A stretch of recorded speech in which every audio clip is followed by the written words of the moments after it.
Bom dia a todos. Alan, Fernanda. Carol. Bom dia. Bom dia, tudo bem? Tudo e vocês? Tudo ótimo. Estão ouvindo bem? Tá bom o som? Está funcionando bem. Ótimo. Vamos dar início, então? Vamos lá. Para sermos pontualmente brasileiros. Eu sou uma brasileira pontual. Ótimo, adoro. Bom, eu queria agradecer demais a oportunidade da gente fazer esse seminário que tem sido pensado há bastante tempo. Como vocês já devem saber, meu nome é Carolina Saldanha Ures, eu sou presidente da Bridgem São Paulo e represento a Bridgem na missão de fazer ser uma referência na comunidade empresarial Reino Unido e Brasil, propiciando um fórum para incrementar o comércio internacional, bilateral, investimentos, serviços e relacionamentos. Nós temos presença em São Paulo, Rio de Janeiro, Paraná e Minas Gerais, e a nossa função prioritária é conectar executivos de alto poder de decisão no Brasil e no Reino Unido. Com alto poder de decisão é importante estressar, porque realmente os negócios da Câmara têm propiciado conclusões de operações importantes. Dentro da Câmara, nós temos diversos grupos de discussão e comitês temáticos, e essas diversas frentes, bem como os nossos eventos, estão todos divulgados no nosso site. O nosso site foi revisto inteiramente, acho que vale a pena vocês olharem. E lá também nós mantemos o link para, após o seminário, quem tiver que perder algum pedaço, pode rever a gravação no YouTube. Tá? Queria agradecer muito aos nossos mantenedores, as marcas estavam aparecendo no site, no slide de abertura do nosso seminário. Queria agradecer ao Alan, que é o presidente do Comitê de Economia e Finanças, sobrevivente aí do Covid, uma hora ele conta para vocês, e a nossa ilustre convidada, por quem eu tenho imensa admiração, a doutora Fernanda, diretora de Assuntos Internacionais e de Gestão de Riscos Corporativos, do Banco Central, e vou passar a palavra para o Alan fazer a abertura do seminário. Bom evento para todos.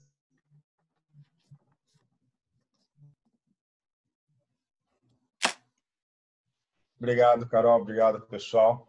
Fazer aí uma rápida introdução. Meu nome é Alan, eu sou o presidente de Economia e Finanças da Câmara Britânica. Também faço aí diversas assessorias para clientes, pessoas físicas e jurídicas e investimentos. Queria agradecer aí a presença dos nossos mantenedores da Bridgem, cujas marcas ficaram amplamente divulgadas aí nos slides da abertura deste webinar. Queria agradecer aí a nossa ilustre convidada Fernanda Neck, diretora de Assuntos Internacionais e de Gestão de Riscos Corporativos. Fazendo uma apresentação ainda sobre a Fernanda. Fernanda possui graduação e mestrado em Economia pela PUC Rio de Janeiro, além de mestrado e doutorado em Economia pela Princeton University.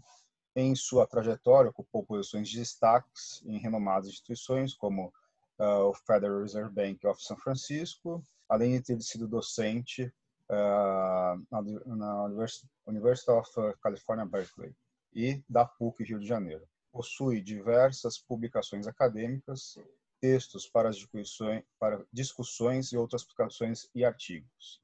É atualmente a diretora de Assuntos Internacionais e Gestão de Riscos Corporativos do Banco Central do Brasil.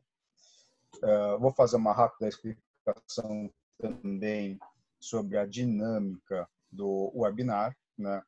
O webinar ele tem como tema central overview do cenário econômico e as atuais implicações da Covid-19 na economia brasileira, né? E a senhora Fernanda terá aí cerca de 30 minutos para fazer as suas abordagens e depois nós iremos abrir para uma breve sessão de perguntas e respostas exclusivas aos associados da Câmara.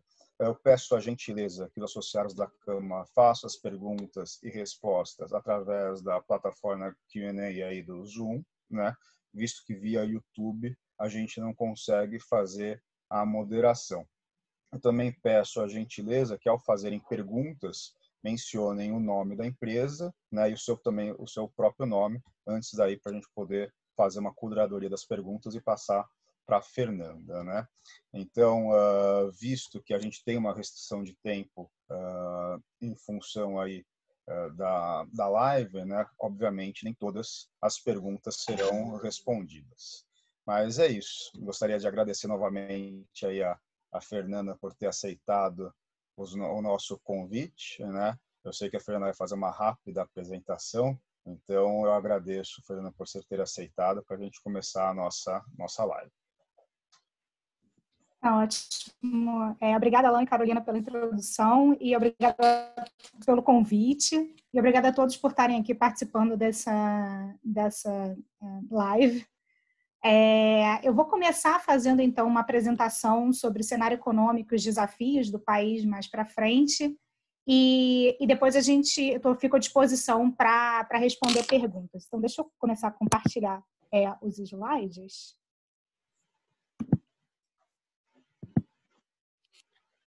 Ok, vocês estão conseguindo ver? Está conseguindo ver, está perfeito, Fernanda. Está ótimo. Bom, então, em termos de roteiro da apresentação, o que eu pretendo fazer aqui é não me estender muito, tem uma quantidade de gráficos bastante grande, então, basicamente, eles vão servir de background, que vocês podem dar uma olhada depois, já está tudo disponível na página do BC. Mas aqui o que eu vou fazer é começar minha apresentação dividindo basicamente em 3 blocos. Eu vou primeiro falar muito rapidamente sobre o que era o Brasil antes da chegada da pandemia, né, na chegada da pandemia no mundo. Depois eu vou falar um pouquinho de cenário externo e onde que as economias estão nessa grande crise que a gente está passando, e depois eu vou terminar focando bem mais no cenário doméstico, mostrando o que está acontecendo com os indicadores econômicos, e depois finalizando falando de política monetária. Bom, Brasil antes da pandemia. Esse é meu slide sobre esse assunto. A gente estava passando por uma recuperação gradual do que tinha sido uma das maiores crises que o país tinha passado, né? A gente estava vendo essa recuperação gradual acontecendo e melhora em indicadores de produção e emprego e basicamente todos os setores.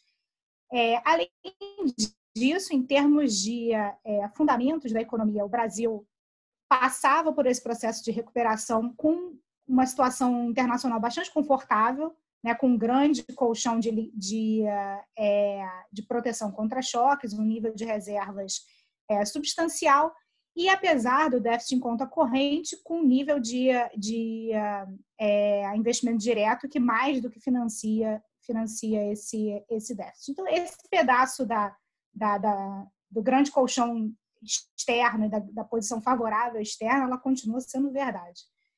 Além disso, acho que um dos fatores mais importantes que a gente estava vivendo até o processo, até a chegada dessa crise atual, era uma implementação de uma agenda de reformas bastante significativa, né? Então, assim, nesse meu slide, eu tento resumir bem brevemente algumas das reformas que foram implementadas, que são bastante importantes e foram bem precificadas no mercado, né? A gente teve a passagem do teto de gastos, a reforma da Previdência, uma reforma trabalhista, um processo de privatização e desinvestimento e outras reformas menores, mas que melhoraram bastante o ambiente de negócios, né? O cadastro positivo, a lei de liberdade econômica, uma adequação do país aos códigos da OCDE. Então, assim, tinham vários... a agenda de reforma é bastante extensa, ela estava sendo bem encaminhada, e essa agenda de reforma estava tendo impacto na curva de juros do Brasil. A gente viu, ao longo desse processo de reformas, uma redução nos juros longo do país, e esse último gráficozinho na direita abaixo mostra isso, né? Ao longo, desde 2016, 2017, o Banco Central vinha atuando, trazendo a inflação de volta para a meta e gradativamente abaixando a taxa de juros. E esse movimento na ponta curta estava se refletindo bem no lado mais longo da curva. esse movimento no lado longo da curva tem a ver exatamente com essa melhora dos fundamentos que a gente estava vendo o país passar ao longo desses anos. Bom, e aí nós tivemos a chegada de um novo choque. Na verdade, acho que a gente está passando por um conjunto de choques em que a gente tem, no momento inicial um choque na saúde, que vem acompanhado com um choque de oferta e um choque de demanda também. Então, agora, nos meus próximos slides, o que eu vou fazer é mostrar um pouquinho do que tem acontecido no setor externo e depois no cenário externo e depois entrar numa análise mais focada em Brasil. Bom, esse primeiro slide aqui está nos mostrando o seguinte, que a gente viu a curva de contaminação acontecendo ao redor do mundo, isso é verdade, todos os países estão sendo atingidos de uma forma ou outra. Em todos esses gráficos eu adicionei essa linha verde para o Brasil para mostrar que o Brasil começou o processo, né, dessa contaminação mais tarde que os países da Europa, Estados Unidos e Japão, e tem acompanhado basicamente o movimento que a gente está vendo na América Latina no momento. Então, os países emergentes e países da América Latina começaram esse processo da contaminação de forma mais tardia. O que a gente viu de resposta dos outros bancos centrais ao redor do mundo? O que a gente viu foi uma resposta bastante grande e tempestiva de diversos bancos centrais. Isso é verdade para o Fed, para o ECB. A gente também viu isso no Bank of England, no Banco Central da Inglaterra e no Banco Central do Japão. E esse slide e o próximo mostram um pouquinho dos programas que eles fizeram. Aqui eu acho que é legal pensar, olhar um pouco esses programas que os bancos centrais dos países envolvidos implementaram e pensar um pouco em dois aspectos. O primeiro é que a atuação deles foi muito grande e rápida. O anúncio de programas foi bastante significativo e rápido. A implementação desses programas foi bem mais gradual. Parte disso é porque a gente está vivendo um mundo que é completamente novo. Grande parte dos programas nunca tinham sido feitos antes. Então, de fato, leva um tempo maior para implementar.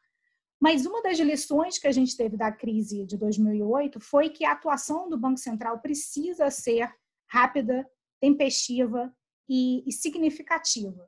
E o que a gente viu os bancos centrais desenvolvidos e também dos países emergentes fazendo foi exatamente isso. Então, de certa forma, apesar da crise que a gente está passando ser bem diferente do que a gente passou em 2008, para todos os países do mundo, teve um grau de aprendizado aí bastante significativo que foi implementado no contexto da crise do Covid-19.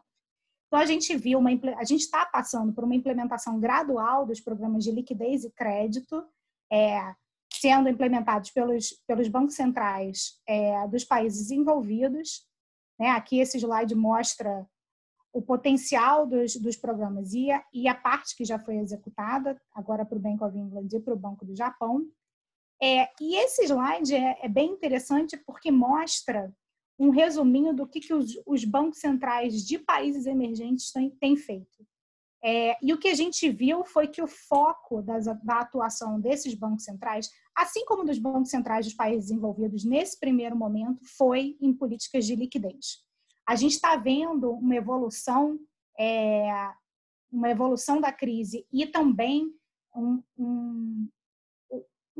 digamos que uma mudança do foco de liquidez para políticas mais de crédito direcionado, e eu vou voltar nisso lá na frente quando a gente estiver falando especificamente do Brasil, mas certamente no primeiro momento o trabalho dos bancos centrais foi garantir que a liquidez nos mercados tivesse adequada para garantir o bom funcionamento dos mercados financeiros. A última coisa que a gente gostaria de ter agora é uma crise adicional que saísse além da crise da saúde, choque de oferta, choque de demanda e uma crise no sistema financeiro. Então, essa primeira atuação provendo liquidez e garantindo o bom funcionamento dos mercados foi essencial e grande parte da atuação veio com o aprendizado que a gente teve lá em 2008. Bom, em termos de dados, e o que a gente viu com as economias dos países desenvolvidos até agora foi que nós tivemos uma grande contração econômica, mas estamos começando a ver também alguns sinais já de recuperação. Como eu disse, os países desenvolvidos entraram no processo dessa crise antes dos países emergentes. Então, nas estatísticas desses países, a gente já consegue ver tanto um efeito bem maior da crise e da pandemia, como também os primeiros sinais de recuperação.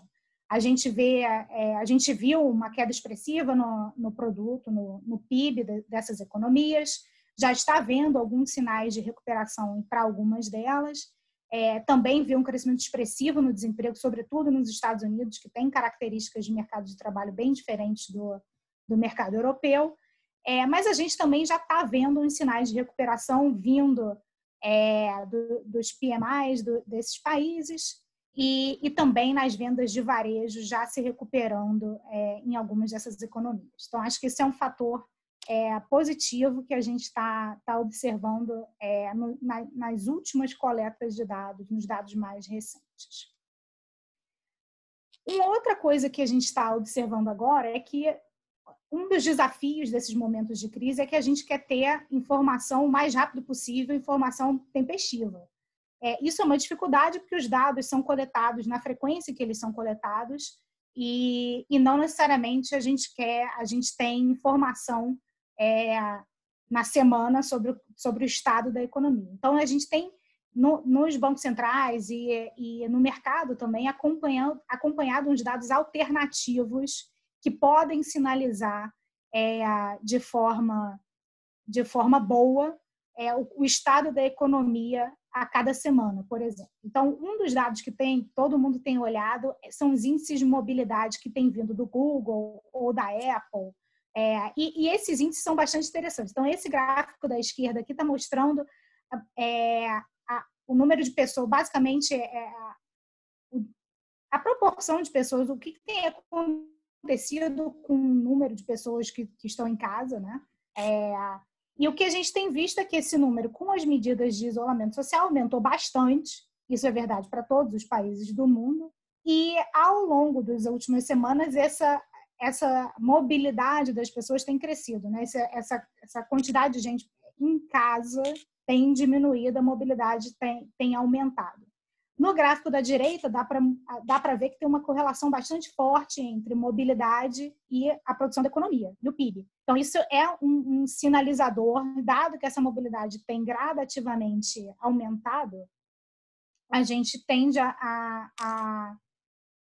é um sinalizador de que isso vai impactar as economias também de forma mais gradual, mas tem impactado de forma positiva. Então, esse gráfico acho que complementa um pouco da evidência que a gente viu no anterior, olhando dados de varejo e de produção industrial. Bom, então acho que isso é um resumo super rápido do que a gente está vendo de cenário externo. Agora vamos passar então para cenário doméstico. Bom, o primeiro é que a contaminação e a pandemia têm afetado o país inteiro. A contaminação é disseminada, mas bastante desigual, com algumas áreas sendo mais afetadas do que outras. Mas é verdade que o país todo está passando por esse processo. O que certamente também é verdade para as outras economias também. Lá eu foquei em países, mas essa disseminação desigual, mas em todo o país é verdade para todas as economias do mundo, basicamente. Como eu disse antes, a pandemia chegou no Brasil, o choque da saúde chegou no Brasil e nos países emergentes um pouco depois do que na Europa e nos Estados Unidos. Os mercados, entretanto, reagem de forma muito mais tempestiva. Então, assim, não precisou chegar a pandemia de fato no Brasil para os mercados serem afetados. Então, o que a gente viu ao longo de março e abril foi a construção de um cenário bastante desafiador para emergentes, né? A gente viu esse gráfico da esquerda está mostrando apetite ao risco, e a gente viu que o apetite ao risco diminuiu significativamente, tanto para países desenvolvidos como para emergentes, mas sobretudo para países emergentes, que é essa linha vermelha aqui no gráfico da esquerda. E esse apetite ao risco não retornou aos níveis que a gente tinha antes da pandemia. Então, o cenário para países emergentes continua bastante desafiador. Um outro fator que é importante também olhar é que o fluxo de capitais, de saída de capitais de países emergentes, foi o maior que a gente já experimentou, basicamente, em toda a história, quando a gente compara com a saída de capitais que a gente percebeu, que experimentou ou passou a pôr nas crises anteriores.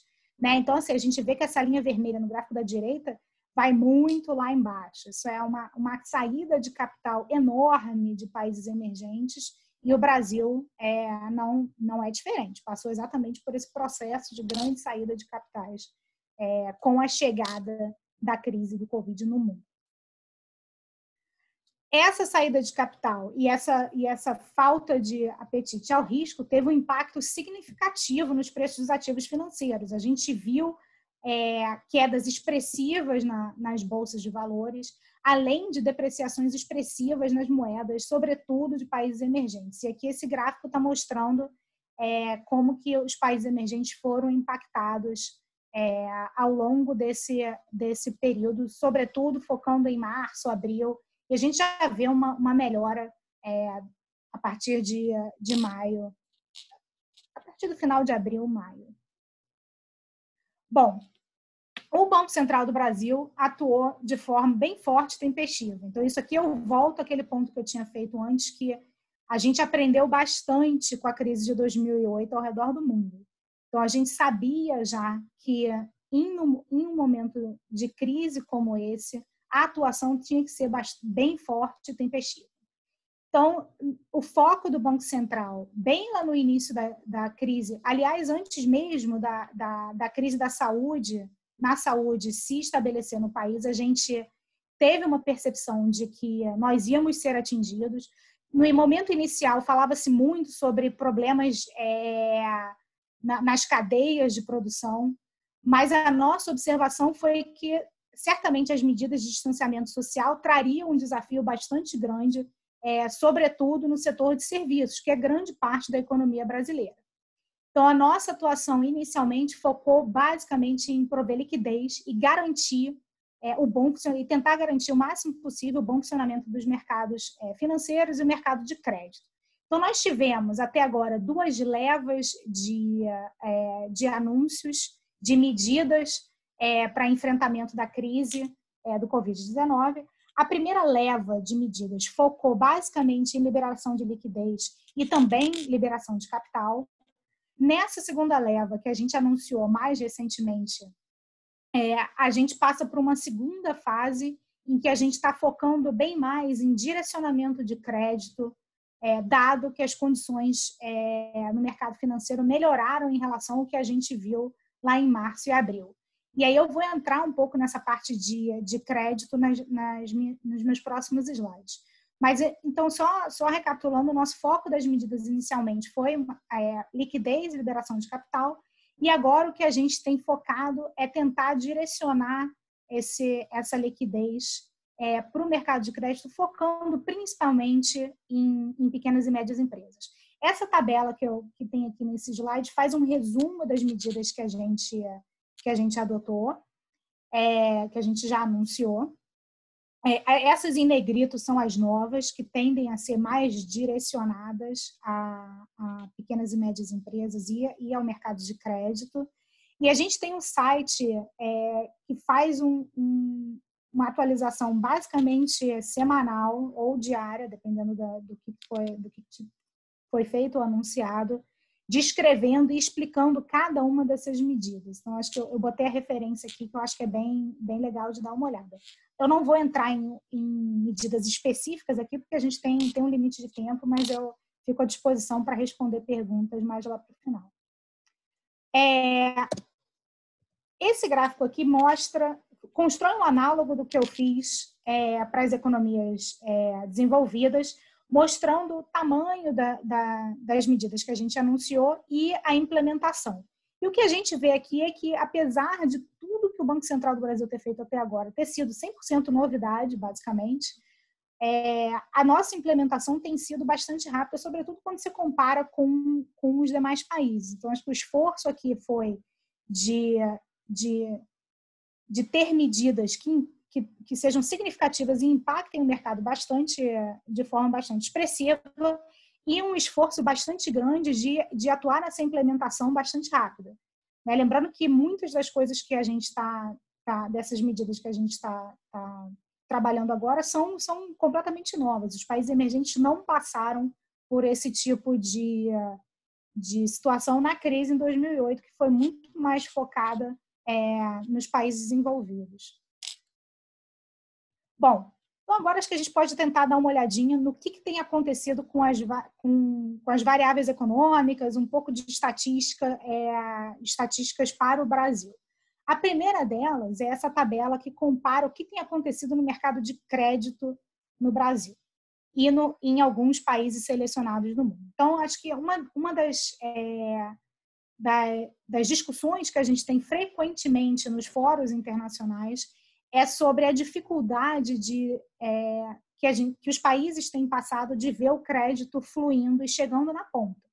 Então, assim, os bancos têm atuado em provisão de liquidez e tentando trabalhar para o bom funcionamento do mercado de crédito, mas, obviamente, que é um desafio ver essa transmissão das políticas no mercado de crédito. Então, essa tabela aqui mostra um pouco o que tem acontecido com o mercado de crédito no Brasil e nos demais países.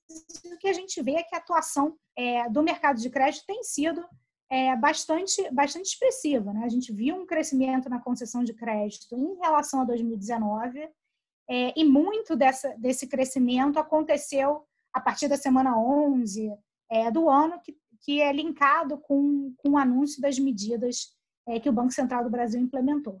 Então, a gente vê que, na verdade, a concessão de crédito aumentou, inclusive, mais no Brasil do que em outros países do mundo, que também estão atuando nesse mercado, medidas de combate à pandemia e tentando aumentar a liquidez e o crédito. Esse gráfico aqui foca explicitamente no Brasil e mostra o que tem acontecido com o crédito para pessoas físicas e jurídicas em 2020 em relação a 2019. E o que a gente vê é que, em relação a 2019, houve um aumento na concessão de crédito ao longo do ano. Então, acho que a primeira coisa para se observar aqui é que, sim, o mercado de crédito tem funcionado em 2020, em aumentado a concessão de crédito em 2020 em relação a 2019. Mas, se você observar ali a ponta, os últimos dados desse gráfico já mostram que tem um arrefecimento nesse aumento de 2020 em relação a 2019. Então, isso é um dos motivos que está por trás do nosso segundo conjunto de medidas, tentando direcionar e mobilizar mais as nossas medidas em direcionamento para crédito. Então, aqui acho que é importante, acho que tem um outro ponto que é importante ressaltar, é que tem-se a percepção, a gente escuta bastante que o crédito não está fluindo, ou que não está chegando na ponta. Acho que esses gráficos aqui e a tabela anterior nos mostram que, sim, o mercado de crédito está funcionando, tem novas concessões de crédito que são maiores que o que a gente viu em 2019, mas acho que, sem dúvida nenhuma, a demanda por crédito aumentou bastante, e mais do que a concessão. Então, a percepção geral que a gente tem é que o mercado de crédito pode não estar funcionando, mas isso não é verdade. Acho que a gente está vendo o mercado funcionando, mas o aumento da demanda foi mais expressivo do que a oferta tem sido capaz de acompanhar. Então, assim, uma das coisas que a gente observou nesses gráficos que foi bastante importante foi que na ponta ali a gente está vendo um arrefecimento da concessão de crédito de 2020 em relação a 2019. Um outro fator pode ser observado nesse gráfico aqui, em que a gente vê que o crescimento do crédito ao longo de 2019 foi basicamente impulsionado por pequenas e médias empresas, Enquanto que em 2020, com a chegada da pandemia, a gente viu que essa expansão de crédito que eu estava mencionando anteriormente esteve bastante focada nas empresas grandes. Então, esse foi o segundo ponto que nos levou ao conjunto de medidas adicionais que a gente anunciou recentemente, tentando focar mais no direcionamento de crédito para pequenas e médias empresas e tentar equacionar essa desigualdade que a gente está vendo aqui nesse gráfico. Bom, agora a gente pode olhar um pouquinho o que está acontecendo com as demais variáveis, né? Agora eu mostrei um pedaço do mercado de crédito e vou entrar agora um pouco nas demais variáveis. Primeiro, acho que os dados de março e abril nos mostraram uma queda acentuada na atividade econômica, né? A gente viu queda nos serviços, no varejo, vimos quedas em gastos também, de forma generalizada. Então, acho que março e abril nos mostraram uma queda bastante expressiva na atividade econômica no geral. Aqui, a gente começa a entrar um pouquinho nos últimos dados que foram que saíram recentemente, que já mostram o que aconteceu em maio. E o que a gente tem visto em maio é que há uma certa melhora nos indicadores em relação ao que a gente viu em abril. Aqui, obviamente, que o nível continua bastante baixo, né? A gente vê assim, a produção industrial, por exemplo, que é essa linha azul à esquerda, está bem no nível bastante baixo, mas a gente vê uma melhora na estatística em maio em relação a abril. Isso é verdade também no PMI e a gente vê também uma melhora na incerteza. Os indicadores de confiança também têm mostrado essa melhora nos dados de maio e junho. Então, assim, a gente vê alguns sinais aqui de recuperação nos indicadores de confiança e também em alguns dos indicadores de gastos. Então, aqui a gente está vendo gastos em diversos setores da economia e a gente vê que alguns estão muito impactados ainda e com muito pouco sinal de recuperação. Isso pode ser visto claramente no setor hoteleiro, na área de restaurantes, mas a gente já vê que em alguns outros setores a gente tem um aumento bastante expressivo nos gastos acontecendo nas últimas semanas. Bom, aí agora eu passo para a parte final da minha apresentação, em que eu discuto um pouquinho o que foi a nossa discussão na última reunião do Copom e quais são os ingredientes que entram na decisão de política monetária. Bom, acho que a primeira coisa a se ter em mente, em todos os slides que eu vou mostrar até o finalzinho da apresentação, é que a gente está com um horizonte de grandes incertezas. A gente tem diversas fontes de incerteza, mas eu vou citar aqui algumas delas. Nós não sabemos ainda o quanto que a gente vai ter de perda de capital e pessoas, né? A pandemia ainda está se desenvolvendo no Brasil, a gente já viu que a curva ainda continua ascendente em termos de novas contaminações. Então, ainda estamos num processo, o primeiro choque não se exauriu ainda, a gente ainda está dentro do choque de saúde, e isso pode gerar e vai gerar perdas tanto de pessoas como de possível destruição de capital, e a gente ainda está vendo isso desenrolar. A gente está vendo uma movimentação de redução nas restrições de movimentação, tanto em outros países quanto no Brasil. A gente não sabe como vai ser esse processo. A gente aprende, na verdade, bastante, dado que a contaminação no Brasil foi mais tardia e também nos países emergentes, a gente aprende bastante vendo o que está acontecendo ao redor do mundo, mas mesmo olhando para países envolvidos, ainda tem uma incerteza bastante grande de como vai ser a reversão das restrições e os efeitos dessas reversões ao redor do mundo e também os efeitos que a gente vai ter na economia brasileira e nas outras economias. Então, a gente não sabe muito sobre o período de restrição e nem na velocidade de reversão dessas restrições. Como a gente não sabe sobre a velocidade de reversão, a gente também não sabe tem uma incerteza bastante grande sobre a recuperação da economia. né? Então, assim, a gente vai ver uma melhora na economia, a gente está vendo já essas melhoras nos indicadores, mas como isso vai proceder daqui para frente, acho que tem uma incerteza bastante grande. A outra fonte de incerteza vem sobre a duração das medidas fiscais que têm sido implementadas em diversos países. Isso é especialmente importante para países que têm um espaço fiscal mais delimitado, como o nosso. E eu vou voltar a esse ponto mais lá na frente, antes de terminar a minha apresentação, e falar um pouco mais sobre o que essa incerteza fiscal traz para um país como o Brasil. Bom, aqui é só um slide mostrando um pouquinho do que tem acontecido nas projeções para as economias.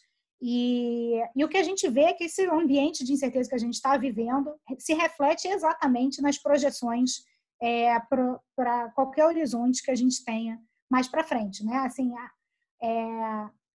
o intervalo de projeções cresceu bastante para 2020, para 2021 e para 2022. Então, acho que isso é um ponto relevante para se levantar. As projeções têm tido um intervalo bastante grande, refletindo o ambiente de incerteza que a gente está vivendo. Então, assim, é muito difícil você pensar em projeções para países específicos, por exemplo, para o Brasil, porque você também tem uma incerteza bastante grande em relação às outras economias e o mundo globalizado. Os crescimentos dos países, obviamente, impactam uns aos outros. Então, acho que isso tem uma camada de incerteza bastante grande aqui nessas projeções. O que a gente tem visto, focando um pouco mais nas projeções do mercado doméstico, é uma queda bastante expressiva nas projeções de expectativa de crescimento para 2020 e alguma incerteza em relação à velocidade de recuperação. Esse gráfico da direita mostra a distribuição das expectativas de crescimento para o PIB em 2020, 2021 e mais para frente. O que a gente vê é que tem uma dispersão nessas projeções bastante grande. O reflexo dessa incerteza, desse ambiente de incerteza que a gente está vivendo, acontece tanto nas projeções para PIB, como nas projeções de inflação. Então, o que a gente está vendo nesse slide aqui é um conjunto de gráficos mostrando o que a gente está experimentando, passando por quedas expressivas nas leituras de inflação e também quedas nas projeções de inflação para 2020 e 2021. Mais uma vez, a gente vê que tem um ambiente de incerteza bastante grande aí, as expectativas de mercado têm uma dispersão bem significativa, mas tanto para esse ano quanto para os anos seguintes. Então, a gente está vendo uma queda tanto nas leituras quanto nas expectativas de inflação. Aqui é o slide em que eu retorno a esse ponto fiscal, né? Então, a gente viu que tem um ambiente de bastante incerteza. Essa incerteza se reflete nas projeções do PIB e também se reflete nas projeções de inflação. E o que a gente tem aqui é um slide que evidencia um pouco os limites que nós temos, tanto para a política fiscal quanto monetária, sobretudo em países emergentes. Esses gráficos aqui mostram o que aconteceu com as taxas básicas em algumas economias emergentes, o Brasil, inclusive, em verdinho aí. E o que a gente vê aqui, todos os países estão experimentando taxas básicas em mínimas históricas. Os prêmios de risco têm se elevado bastante. E nos gráficos da direita, o que a gente vê é que há uma relação entre esses prêmios de risco e o nível de endividamento dos países na entrada da crise. Então, assim, alguns países emergentes começaram o enfrentamento da crise numa posição fiscal muito mais confortável do que o Brasil, por exemplo. Então, a gente vê que Chile e Peru começaram o enfrentamento na crise com uma posição de dívida muito mais baixa que outros países. E o gráfico da direita lá embaixo mostra que essa posição inicial está muito relacionada com os juros mais longos e também com os prêmios de risco que os países têm enfrentado. Então, assim, a posição inicial do país fiscal é bastante importante e evidencia um pouco alguns dos limites de atuação, tanto de política fiscal quanto de política monetária no enfrentamento da crise. Agora, passando para meus 2 últimos slides, em que eu falo mais explicitamente sobre o nosso processo decisório na última reunião do Copom. Aqui, então, acho que a atuação do Banco Central tem sido bastante semelhante com toda a história, né? A gente, no processo de avaliação, não tem nenhuma relação mecânica entre projeções e o processo decisório, mas olha um balanço de riscos para as projeções de inflação prospectiva. Então, a gente enxergou que tem riscos em ambas as direções, né? Os riscos de inflação mais baixista ou altista no cenário relevante para a política monetária, o nível de ociosidade pode continuar elevado e tender a adicionar aos riscos baixistas, e a pandemia pode ser prolongada com aumento de incertezas e alguma poupança precaucional, atrasando a retomada de consumo. Do lado dos riscos altistas, a gente conversou bastante, explicitou na nossa comunicação sobre os riscos vindo da situação fiscal fragilizada do país, a frustração em relação à continuidade das reformas. Lembra que no meu primeiro slide lá eu foquei bastante na importância que as reformas tiveram nesse processo de recuperação da economia nos últimos anos, e a gente tem também listado no nosso balanço de riscos os efeitos dos programas que estão em andamento no momento, né? Tem um programa bastante expressivo de recomposição da renda e programas de estímulo ao crédito também. Então, dado esse balanço de riscos, a decisão do Copom na última reunião foi de adicionar estímulo à economia. Nós baixamos a Selic para o seu menor nível histórico e achamos que esse estímulo adicional é compatível com a resposta da política monetária ao combate à pandemia do Covid-19. Então, esse era meu último slide. Aqui tem um pouco da mensagem que a gente teve na última ata do Copom, e fico à disposição para responder perguntas. Obrigada. Eu vou parar de compartilhar os slides aqui. Bom, queria agradecer a apresentação da Fernanda, que foi extremamente explanativa para todos nós, né? Particularmente, eu realmente gosto muito da equipe econômica que consta hoje no Brasil, Roberto Campos, Paulo Guedes e todos os diretores aí do Banco Central são figuras excelentes, com uma capacidade técnica, uma capacidade aí de poder entender o nosso problema, e eu acredito que a gente está e depende muito de vocês aí nessas questões de orientação para o futuro. E queria até agradecer o trabalho de vocês. Agora, continuando, a gente vai ter uma curadoria, né? Eu vou fazer algumas perguntas, tá? Mas eu queria começar eu fiz algumas rápidas anotações, né? Até para começar aí algumas perguntas. A primeira é a questão, né, da mobilidade aumentando, né? Então, logo nos primeiros 15 minutos de apresentação, 10 minutos, a gente vê a questão da mobilidade aumentando, e se isso e o quão isso é benéfico ou eventualmente até maléfico, porque a gente não sabe ainda a extensão disso. E caso comece a diminuir, tem um aumento de pico de mobilidade, depois e aí o Covid ele avança e diminui essa mobilidade, obviamente talvez a gente tenha um reflexo no PIB, na economia, e se vocês projetam algo para frente sobre isso, né? Eu acho que essa é a primeira pergunta minha pessoal, para depois até eu fazer perguntas do público em geral. Desculpa, eu desliguei o microfone aqui para não dar interferência. Bom, acho que, assim, como economista, o que a gente observa é que o aumento da mobilidade tem impacto na economia. A questão o momento ideal para se aumentar essa mobilidade ou não, acho que é uma questão mais para médicos e autoridades da saúde. Então, fica difícil para a gente ter uma opinião com algum embasamento científico, que eu acho que é o relevante. Acho que, sem dúvida nenhuma, o que a gente está observando nos outros países é que tem havido um processo de reabertura.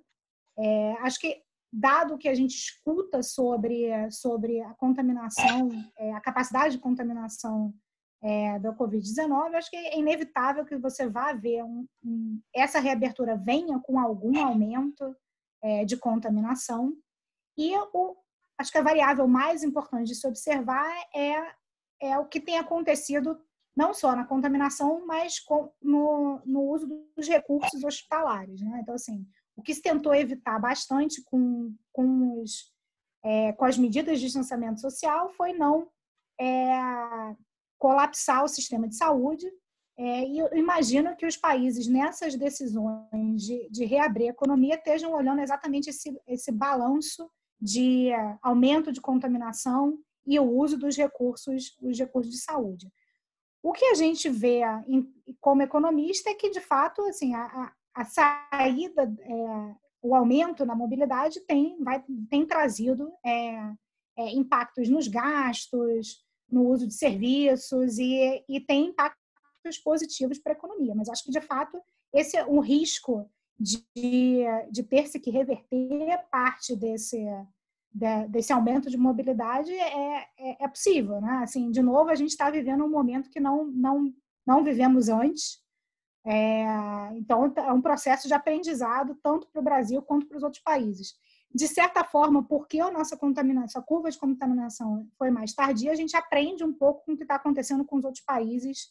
E como economistas, a gente pode usar o que tem acontecido com os outros países para tentar projetar o que vai ser a experiência brasileira.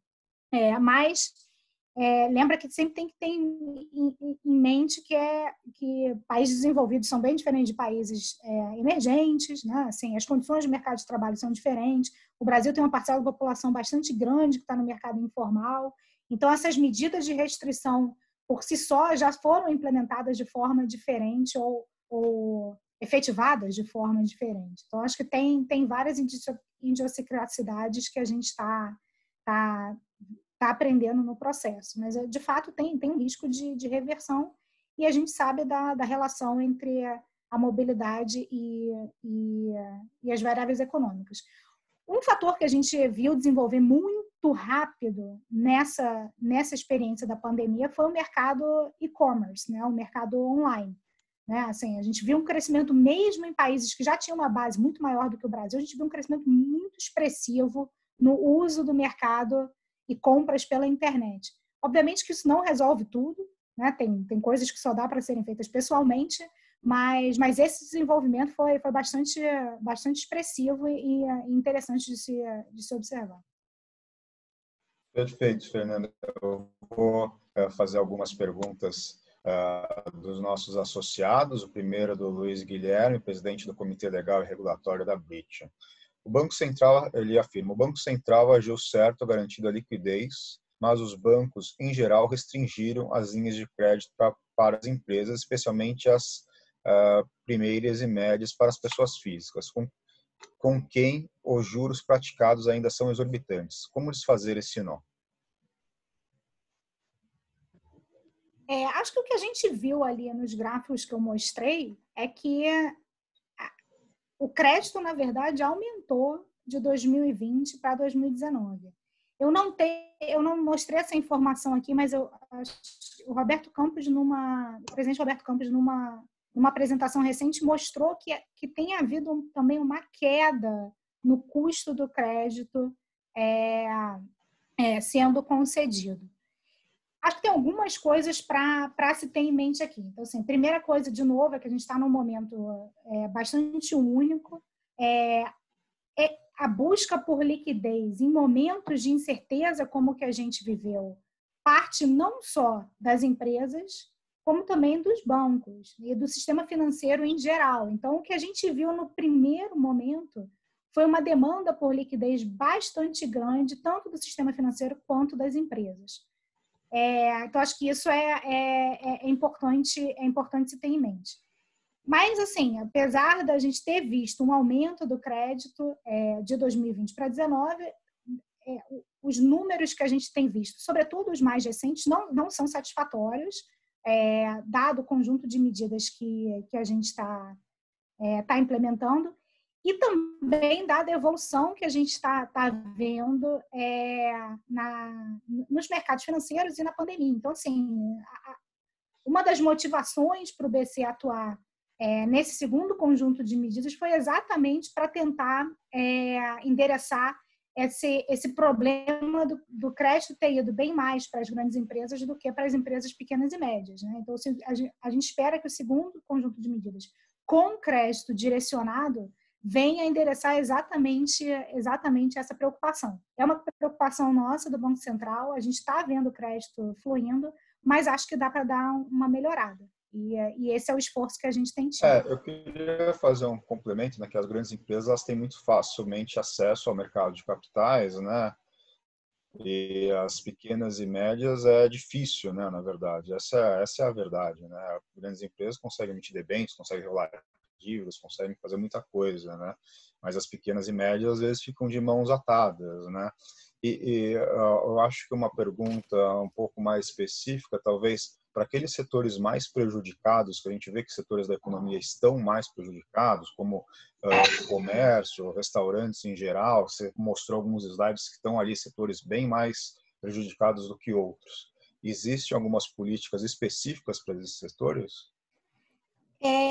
Bom, acho que a primeira coisa, você levantou, acho que um ponto interessante sobre as grandes empresas. Então, o primeiro movimento que a gente viu no mercado de crédito logo no início da crise foi exatamente das grandes empresas acessando as linhas de crédito que elas já tinham.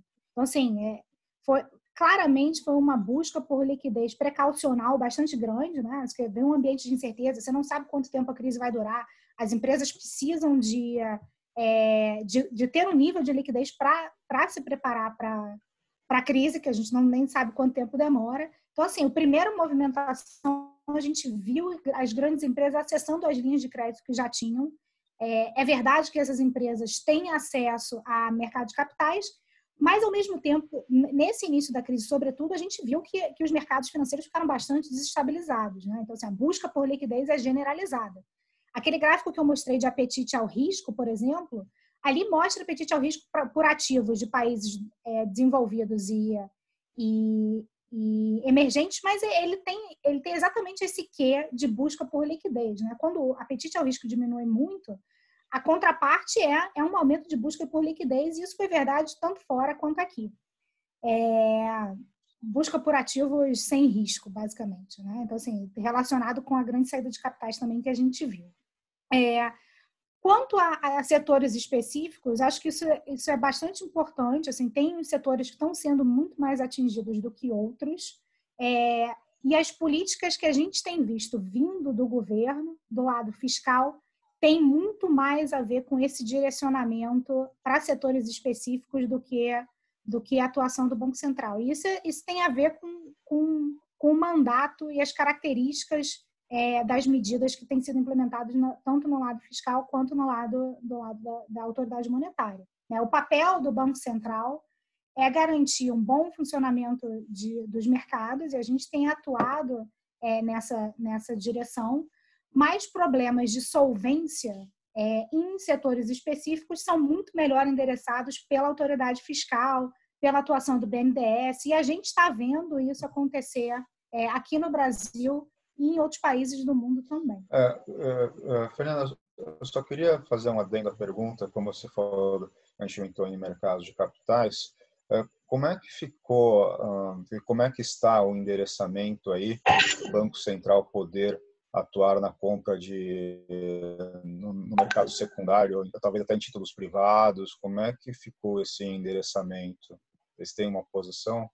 Então, a PEC recente deu ao Banco Central alguns instrumentos adicionais de atuação.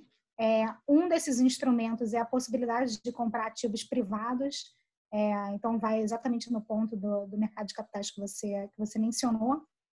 No nosso conjunto de medidas, naquele slide que eu tinha um tabelão, ali tem incluído o nosso anúncio sobre as nossas intenções em relação ao mercado de ativos privados. E ali a gente basicamente regulamenta, estabelece uma regulamentação desse instrumento novo que veio com a PEC. A PEC foi bastante explícita no tipo de ativo que a gente poderia atuar, e a gente veio com uma regulamentação para especificar melhor como vai ser essa atuação quando ela acontecer. Então, basicamente, o Banco Central tem a possibilidade de comprar ativos privados, focando em debentures com range de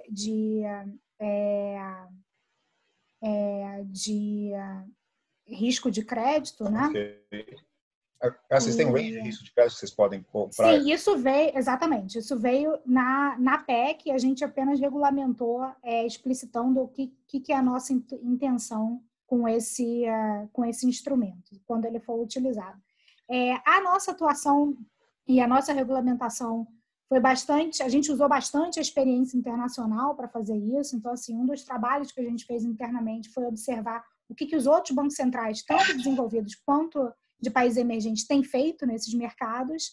E a atuação vai ser de acordo com o que a PEC estabeleceu para o Banco Central. Legal. Eu vou continuar aqui as perguntas, né? Bom, a gente... Bruno, eu não sei se você fez alguma pergunta, não aparece aqui para mim, né? Aparece apenas o seu nome, da KPMG. Vou pular aqui para o Mauro Laviola, né? Que diz o seguinte: mesmo antes da Covid-19, o Bacen retirou-se do convênio de créditos recíprocos em meados de 2019. Qual a razão?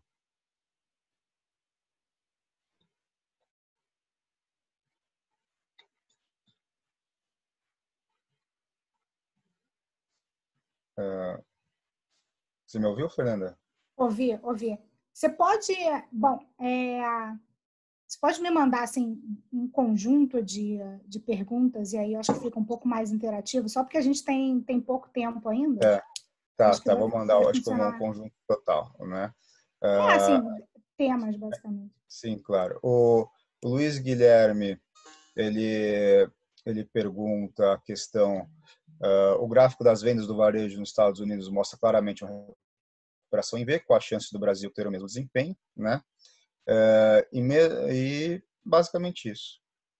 Basicamente essas duas perguntas. Tá.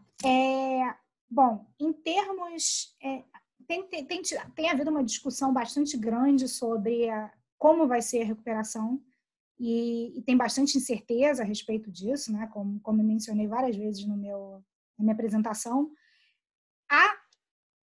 Desculpa, Fernando, tem uma outra pergunta aqui que agora que estava em respondidas, que é a do Bruno aqui, que alguém ela não estava nas OPs, ela estava em respondidas, que ele pergunta o seguinte, agora que eu achei a pergunta dele: quanto ao nacionalismo exacerbado que tende a crescer no momento de pandemia, o quanto o nacionalismo exacerbado que tende a crescer no momento de pandemia pode atrasar a nossa retomada? Ok. Bruno, da KPMG. Tá certo. Bom, voltando à questão da velocidade de recuperação, as pessoas o mercado tem tentado associar a recuperação com algumas letrinhas do alfabeto. Então, tem pessoas que falam sobre recuperação em V, recuperação em W, recuperação em símbolo da Nike. Então, assim, tem um pool de possibilidades aí. Acho que a gente tem visto com as reaberturas das economias externas que tem um primeiro movimento bastante expressivo, né? Assim, a gente tem que lembrar, assim, é muito útil comparar com crises anteriores, mas tem que pensar também no que é de diferente dessa crise. A coisa mais diferente dessa crise é que a gente desligou economias artificialmente. Não é que chegamos numa crise. As economias foram desligadas e estão sendo religadas. Então, é natural que quando religa-se as economias, você tem uma recuperação, né, um rebound bastante expressivo inicialmente. A dúvida fica sobre a continuidade dessa recuperação e quão monotônica ela vai ser ao longo do tempo. Então, a gente não sabe exatamente se o V vai continuar por completo ou se ele vai se estender por um período mais longo. Essa dúvida tem a ver também com o desenrolar da pandemia em si, que ainda está acontecendo, né? Não é que o choque inicial já foi resolvido, a gente ainda tem o choque inicial acontecendo. Então, acho que a possibilidade de ter uma recuperação em V tem a ver com o quanto que esse choque inicial vai perdurar e o que a gente vai ver mais para frente acontecer. Acho que isso liga muito bem com a segunda pergunta sobre o que atrasa ou acelera a retomada. Acho que não há dúvida de que uma maior abertura comercial e uma relação boa com demais países beneficiam os países como um todo, né? A gente está vendo, por exemplo, que as exportações têm caído, mas as exportações brasileiras têm se destacado em relação aos outros países desde o início da pandemia. Então, assim, manter um bom relacionamento e manter as portas abertas para as relações comerciais é essencial, e isso é um fator positivo para a recuperação da economia. É interessante que, recentemente, eu participei de uma reunião do Mercosul em que foi conversado exatamente isso, que a gente está tendo várias medidas de restrição, né, de fechamento de portas entre países, mas que é importante lembrar e ter em mente que essas medidas são temporárias, de combate à pandemia, e voltar ao ambiente em que e a motivação de voltar à abertura da economia e manter relações comerciais boas é essencial. Então, acho que isso faz parte da continuidade das reformas que eu mencionei lá no início da minha apresentação. Então, acho que isso é um fator bastante importante e positivo para a recuperação da economia e para o crescimento potencial do país mais para frente. Bom, Fernanda, eu queria agradecer imensamente a sua presença, né? Eu estou vendo aqui que a gente já extrapolou aí pelo menos 2 ou 3 minutinhos aí o nosso horário, mas assim, conforme eu comentei para todos anteriormente, a gente tinha um horário fechado de 1 hora e a gente vai respeitar esse horário fechado, né? Queria agradecer a todos os membros da Câmara, membros do Conselho, participantes, clientes nossos que também fiz o convite, que devem estar assistindo via YouTube. Queria agradecer imensamente a presença também da Fernanda, e também, na verdade, quero deixar aí os meus cumprimentos a toda a equipe do Ministério da Economia, do Banco Central, Roberto Campos, Paulo Guedes, e os diretores do Banco Central, que estão fazendo aí um trabalho fantástico aí junto à nossa economia. Queria deixar os meus agradecimentos a todos, né? E, bom, estamos aí para qualquer dúvida que vocês tiverem, podem entrar em contato comigo. Obrigado, Fernanda. Obrigada. Muito obrigado pela palestra. Obrigada, Alain. Obrigada, Carolina, mais uma vez pelo convite. Espero que eu tenha respondido as perguntas e ajudado a entender um pouco mais da conjuntura que a gente está vivendo. E agradeço as perguntas também. Enfim, muito obrigada. Obrigado, pessoal. Eu vou encerrar aqui a live. Obrigado, Fernanda. Tchau, tchau. Obrigada, Fernanda. Excelente palestra. Muito obrigada. Tchau, tchau. Obrigada, Carolina.